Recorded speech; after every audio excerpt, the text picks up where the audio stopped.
Hello. So, I designed a workstation for all my projects that I plan to do this summer. Before making this desk, I was having issues with desk real estate and couldn't fit my record player, 3D printer, soldering station, and I found myself having to move everything to a different desk or only being able to use one thing at a time for a project.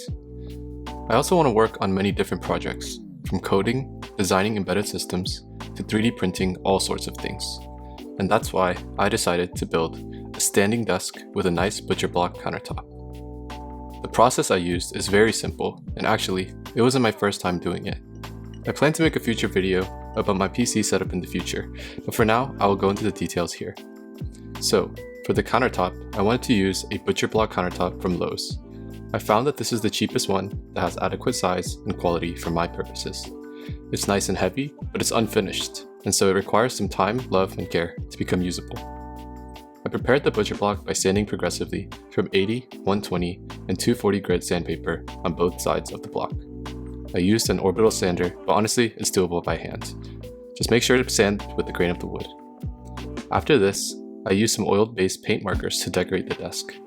This is obviously a super mandatory step, because what's the point of making a custom desk if you're not going to add some flair? I employed my servants Picasso and Michelangelo to help me because my drawing skills are subpar. After this, I made sure to coat with polyurethane to protect the wood and also to lock the beautiful drawings in place. This entire process took about a week, from buying the wood and waiting for the Amazon delivery guy to finish his goon sesh and deliver the products to me. Anyways, I sanded between 3 coats for the top of the desk and got lazy and did one thick coat on the bottom because who cares?